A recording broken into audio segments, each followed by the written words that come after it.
राधे राधे जी दोस्तों, मैं आपका अपना अंकुर पंडित काफ़ी समय बाद एक नई वीडियो लेकर आपके सामने प्रस्तुत हुआ हूँ।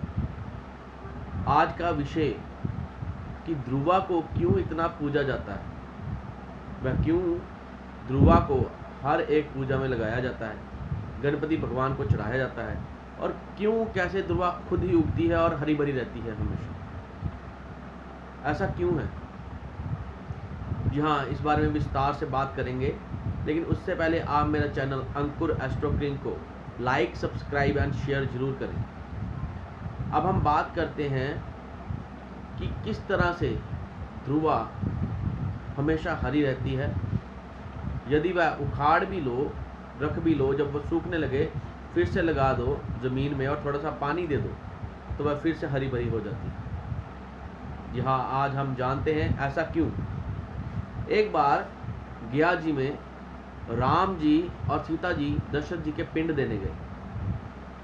राम जी ने कहा मैं कुछ सामान बटोर लाता हूँ, तो सीता तुम यहाँ बैठो, मैं सामान लेकर आता हूँ। सीता जी बालू के पिंड बनाने लगी, मतलब रेत के पिंड बनाने लगी। तभी दशरथ जी आए। दशरथ जी ने वो बालू का पिंड लिया, रेत का पिंड लिया और चले गए। और तब वहाँ पे राम भगवान वापस आए। राम भगवान ने पूछा कि चलो पिंड बनाओ, तो तुम हट जाओ, मैं पिंड बनाता हूँ, अभी मेरे पिताजी लेने आने वाले हैं पिंड। तो उन्होंने कहा दशरथ जी तो पिंड लेकर चले गए, दशरथ जी बनाया हुआ पिंड लेकर मेरे हाथ से चले गए। उन्होंने कहा मैं कैसे मान लूँ, अब राम जी तो राम जी। क्वेश्चन। अब उन्होंने पूछा तो पास में गौ माता खड़ी थी। सीता जी ने कहा गौ माता बताइए, मैंने पिंड दिया है ना दशरथ जी को, वो आए थे, तो अब कौन राम से पंगा ले। उनका ना मैंने तो देखा ही नहीं जी, मैं नहीं जानती। माता ने श्राप दे दिया कि तू हमेशा सब कुछ मिलते हुए भी तू कूड़ा करकट में मुंह मारेगी। अब ये बात सत्य है, आप सबको पता है। उसके बाद वहाँ जो नहर थी, जहाँ जो दरिया चल रहा था, वहाँ जो नदी चल रही थी जहाँ पे पिंड दान दिए जाते थे, उस नदी से पूछा। वो नदी भी कहने लगी कौन राम से पंगा ले, ना भी मैंने देखा ही नहीं, मैं जानती नहीं। उन्होंने कहा तू हमेशा के लिए लुप्त हो जाए, इसलिए वहाँ गया जी में गड्ढा खोद कर पिंड रखने पड़ते हैं। नीचे नदी चल रही है, ऊपर नदी लुप्त है। अब तीसरा ध्रुवा।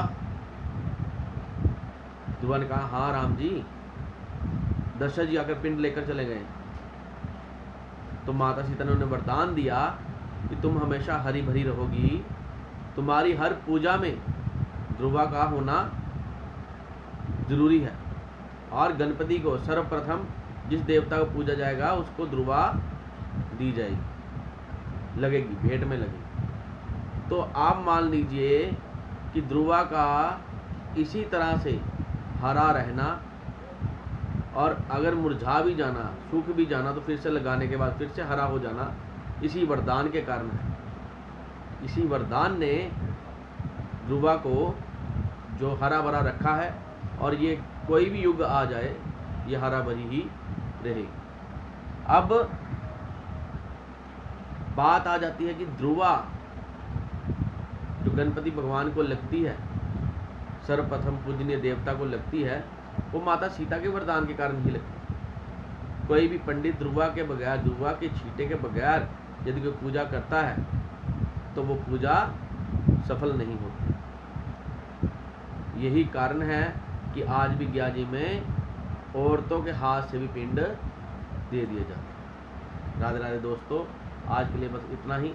मैं आपका अपना अंकुर पंडित आशा करता हूँ आप सुखी होंगे, संपन्न होंगे, ऐश्वर्य भगवान आपको प्रदान करे, भगवान आपको सब कुछ दे, और आप हमेशा मेरा चैनल लाइक, सब्सक्राइब और शेयर ज़रूर करते रहिएगा। राधे राधे दोस्तों।